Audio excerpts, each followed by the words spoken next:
Welcome to the winners academy class. ഇന്ന് നമ്മൾ എടുക്കുന്നത് NIOSൻ്റെ ഇംഗ്ലീഷിലെ unit 15 reading with understanding the Thimmakka and biochemical waste management എന്ന ലെസനാണ്. ഈ പാഠത്തിൽ 2 കഥകളാണ് ഉള്ളത്. ഒന്ന് ഹൃദയത്തെ തൊടുന്ന കഥ, മറ്റൊന്ന് നമ്മെ ചിന്തിപ്പിക്കുന്ന കഥയാണ്. ആദ്യത്തെ കഥ മരങ്ങളുടെ അമ്മ തിമക്കയുടെ കഥ. കർണാടകയിലെ ഹുലിക്കൽ എന്ന ഒരു ചെറിയ ഗ്രാമത്തിൽ ഒരു സാധാരണ സ്ത്രീ ജീവിച്ചിരുന്നു. പേര് തിമക്ക.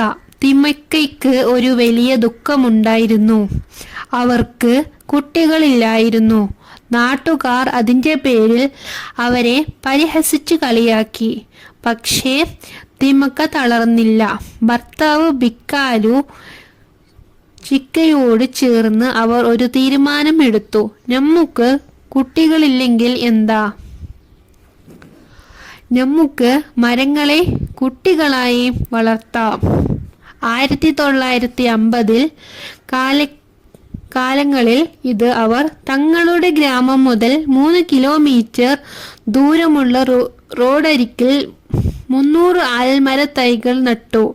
ഇത് വെറും മരം നടൽ ആയിരുന്നില്ല. അവർ ദിവസം കിലോമീറ്ററുകൾ നടന്ന് കുടകളിൽ വെള്ളം കൊണ്ടുവന്നു. കന്നുകാലികൾ തിന്നാനിരിക്കാൻ വേലി കെട്ടി സംരക്ഷിച്ചു.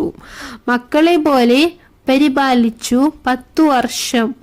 പല തൈകളും ഉണങ്ങിപ്പോയി. പക്ഷേ 284 മരങ്ങൾ അതിജീവിച്ചു.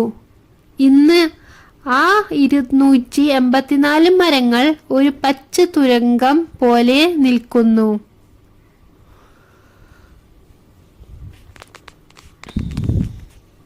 ആ മരങ്ങൾ എന്തൊക്കെ ആയി തീർന്നു? വഴിയാത്രക്ക് തണൽ, പക്ഷികൾക്ക് വീട്, മണ്ണൊലിപ്പ് തടയുന്നു. ഇന്ന് ആ മരങ്ങൾക്ക് 85 കോടി രൂപ വിലയുണ്ട്. ഈ മഹത്തായ പ്രവൃത്തി കണ്ട് സർക്കാർ അവർക്ക് നാഷണൽ സിറ്റിസൺ അവാർഡ് നൽകി. പിന്നീട് പത്മശ്രീയും നൽകി. ആളുകൾ അവരെ സ്നേഹത്തോടെ മരങ്ങളുടെ അമ്മ, മദേഴ്സ് ഓഫ് ട്രീസ് എന്ന് വിളിച്ചു.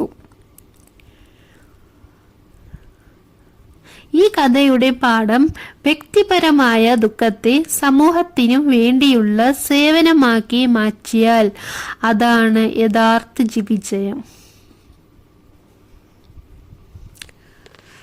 പാർട്ട് 2 ബയോമെഡിക്കൽ മാലിന്യ സംസ്കരണം ഒരു മുന്നറിയിപ്പാണ്. രണ്ടാമത്തെ കഥ നമ്മുടെ ആശുപത്രികളുടെ കഥകളാണ്. ആശുപത്രിയിൽ നിന്ന് വരുന്ന മാലിന്യം എന്തൊക്കെയാണ്? സിറിഞ്ചുകൾ, സൂചികൾ, ഗൂസ്, പൊട്ടിയ ഗ്ലാസ്, രക്തം, പുരണ്ട തുണി. ഇത് സാധാരണ മാലിന്യമല്ല, ഇത് വിഷയമാണ്. ഇത് വെറുതെ തെരുവിൽ ഇടാൻ എന്ത് സംഭവിക്കും? പാവപ്പെട്ട കുട്ടികളും മാലിന്യം പൊറുക്കുന്നവരും ആ സൂചികൾ എടുക്കും. അപ്പോൾ ഹെപ്പറ്റൈറ്റിസ്, ഡിസെൻറ്ററി, പ്ലേഗ് പോലുള്ള മാരക രോഗങ്ങൾ പകരും.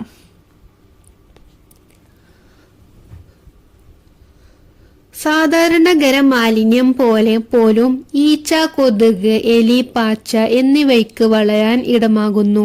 ഇത് ഏകദേശം 25 രോഗങ്ങൾക്ക് കാരണമാകും. ഉദാഹരണത്തിന് 1994 സൂറത്തിൽ പ്ലങ് പൊട്ടിപ്പൊറുന്നതും മാലിന്യ സംസ്കരണം ശരിയായതുകൊണ്ടാണ്. കൂടാതെ തീപിടുത്തം, അപകടങ്ങൾ, നഗരം വൃത്തി കോടങ്ങൾ എന്നിവയ്ക്കും. പിന്നെ പരിഹാരമെന്ത്? ഇപ്പോൾ ചെയ്യുന്ന രീതികൾ ശേഖരിക്കാൻ, കൊണ്ടുപോകാൻ, കത്തിക്കൽ, കുഴിച്ചുമൂടൽ ഇതൊന്നും മതിയാകില്ല. ഏറ്റവും നല്ല പരിഹാരം റീസൈക്ലിംഗ് ആൻഡ് റീയൂസ്, പുനരുപയോഗമാണ്. മാലിന്യത്തെ വീണ്ടും ഉപയോഗപ്രദമായ വസ്തുവാക്കുക. ഇത് പരിസ്ഥിതിയും രക്ഷിക്കും, പണം ലഭിക്കും.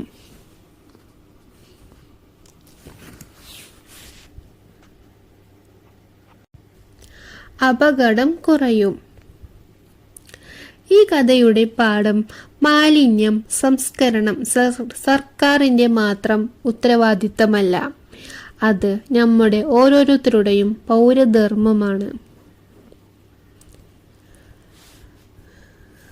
Timaka's life teaches that selfless love can create life, while improper waste management teaches us the carelessness can spread death. One is inspiration and other is warning. Both teaches the responsible citizen. ഒരു പ്രചോദനം, മറ്റൊന്ന് മുന്നറിയിപ്പ്. ഈ രണ്ടും ചേർന്നാണ് ഈ യൂണിറ്റിൽ നമുക്ക് കഥ പറഞ്ഞു തരുന്നത്.